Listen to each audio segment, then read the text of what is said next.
Kristo. Muli po, magandang umaga mga kapatid. Nasa ika-32 linggo na po tayo ng karaniwang panahon. 32nd Sunday in the ordinary time in our calendar of the church. No one is so rich that he cannot give, that he cannot receive. And no one is so poor that he cannot give. Mga kapatid, may isang binata, pinsan, siya po'y nagulubihanan sa katuruan ni Jesus tungkol sa pagbibigay. Kasi nung si Jesus ay nagbigay, hindi lamang katiting. Nung siya nagbigay, buong buhay. Kaya siya ay nagdasal para makakuha ng kaliwanagan. At sa kanyang pagdarasal, may isang anghel na nakapakinig sa kanyang panalangin. At sabi niya, bakit ka nalulungkot? Why are you sad? What makes you sad? Sabi ng binata, kasi po, hindi ko maatim na yakapin yung panuntunan ng pagbibigay ng Panginoong Jesus. Because the way He gave Himself is very radical. Tumahimik sa sandali at sabi ng anghel, ito yung panuntunan mo, ito yung batayan mo, ito yung template ng kaisipan na pwede mong gamitin. Sa oras ng Diyos ay tumigil sa pagbibigay sa iyo, maaari ka na rin tumigil ng pagkakaloob o pagbibigay.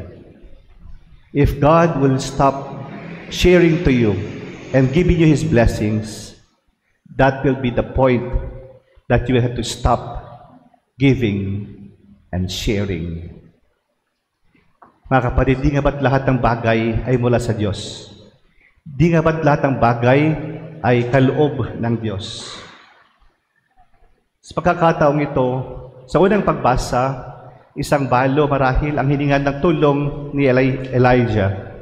At sa kanyang paghingi ay sa kabila ng limited resources ng balong ito, lumabas sa kanyang sarili at nagkaloob pa rin mula sa limited resources na meron siya. Pero the promise was really impressive. Nung sinabi niya, marahil hindi ka mauubusan kailanman. Hindi ka mauubusan ng pagkukunan ng mga bagay bagkos pagkakaroon ka pa nga. Bagkos ikaw ay mapupuno. Sa kabila ng lahat, with your limited resources, you will be blessed. Yun ang binabanggit ng unang pagbasa. Sa babaeng balo, kapag balo ng panahon na yon at wala ng asawa, katumbas sa mga batang wala rin kakayahan, mayroong limited na pagkukunan ng pangkabuhayan, kaya sila'y nahihirapan. Kaya sila'y nabibilang sa mga taong dapat tulungan. Sa Ebanghelyo sa araw na ito, panibagong yugto na naman ang kaisipan ang inihahain ni San Marcos para pagdilayan. Isang balo rin. Ang balong ito marahil ay napagkaluban ng pagkakataong magbigay, mag-abuloy. Pero yung abuloy niya hindi lamang konting-konti nga talaga. Dahil kapos sa lahat ang balong ito. Baka ito yung huling-huling kusing na meron siya at wala na marahil pagkukunan pa. Pero hindi yun naging hadlang bagkos ipinagkaloob pa rin at yun ay napansin ni Jesus. Jesus had noticed it and Jesus had paid attention to it. Hindi dahil sa katiting ang inihulog niya, kundi yung laki ng pusong ipinagkaloob sa pagbibigay ng munti niyang alay. Tatlong paraan, marahil, tatlong rason na tayo nagbibigay patay sa kaisipan ng mga spiritual fathers. Some would give out of duty. Father, tungkulin ko po ito. Tungkulin ko pong magbigay. Salamat sa Diyos because you recognize your duty to share and to give. Pero medyo kailangan lumalim yung tungkulin lamang. Paano na kapag hindi na umobra yung kaisipan ng responsibility or generated responsibility. Paano na kapag yung duty ay hindi na mararamdaman sa puso? Paano kapag ang duty na ito na pagbibigay pagkakaloob ay wala ng kurot sa kalooban? Would you still give? O alam natin tungkulin yan, duty yan. Pero hanggang saan? Pangalawa, na marahil batayan na rason na nagbibigay ang tao, nagbibigay out of pity. Father, kalulus-lunos ang sitwasyon. Kaya naantig yung puso ko, kaya nagbigay ako. Ito nagdaang mga trahedya, maraming mga paghihingi o kaya'y maraming mga paglapit sa puso upang makalikom ng konting halaga para may bigay. Ako po'y nasa Binangunan Catholic College at pati yung mga bata, we are encouraging them to share a bit.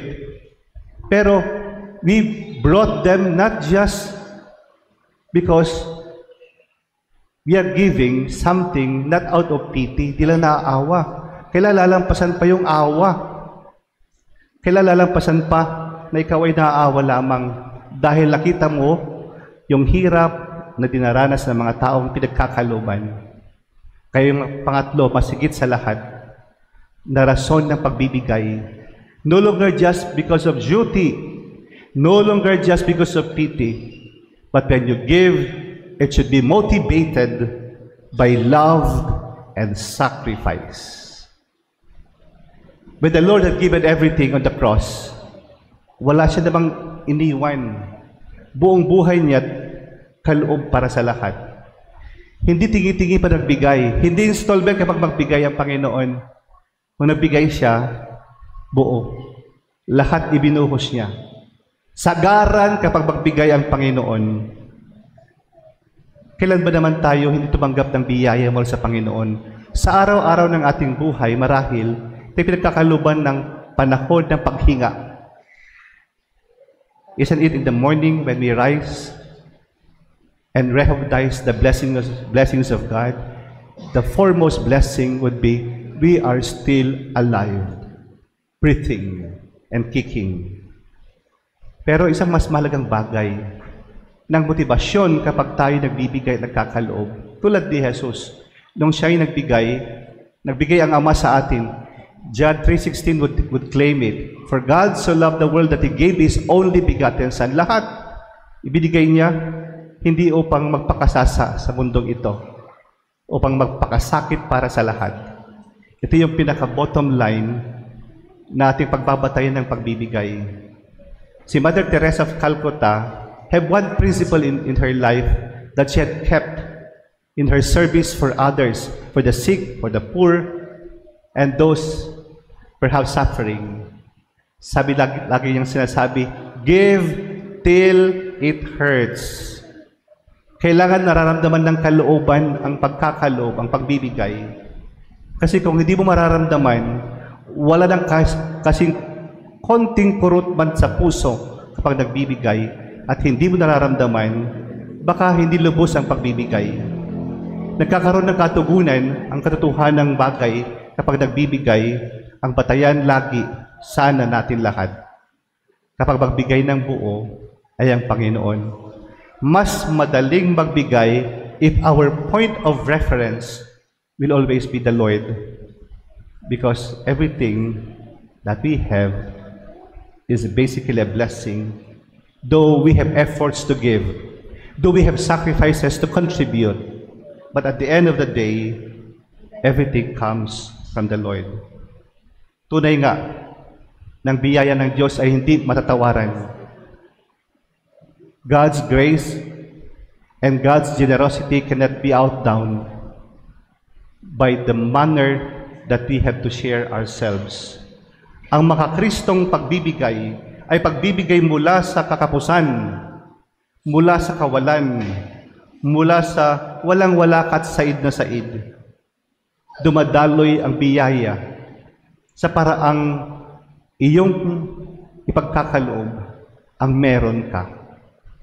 Mga kapatid, ang sukatan ng pagbibigay ay hindi sa labis-labis ang meron tayo katulad ng balong nasa Ebanghelyo sa araw na ito. Hindi sa sukatan na malaki ang ibibigay, kundi sa kalidad ng pagbibigay and the motivation on how you would have to give and share. It is solely dependent on two things: your motivation and the quality of giving, ang mahalagang pagbabatayan ng kaisipan kapag nagbibigay. No longer just out of duty. No longer just out of pity. Mahalaga yung dalawang yun. Component yun sa puso. Pero sana, it is out of love, out of sacrifice, out of compassion. Paano ka nagbibigay? Nagbibigay ka ba ng tahimik? O kailangan malaman ng lahat na ikaw ay nagbibigay? Kailan ka nagbibigay? Nagbibigay ka ba kapag may excess? Nagbibigay ka lamang ba kapag may surplus? Nagbibigay ka lamang ba baka sobra-sobra? O nakapagbibigay ka kahit kapos? What have you given lately to the Lord that is so precious to you? And you would have to claim it and say, I have given this out of my sacrifice and love for the Lord. Minsan kasi sa halip na tayo maliligayahan at peace sa pagbibigay, maraming reklamo. Ito na naman, magbibigay na naman. Ito na naman, hihingi na naman.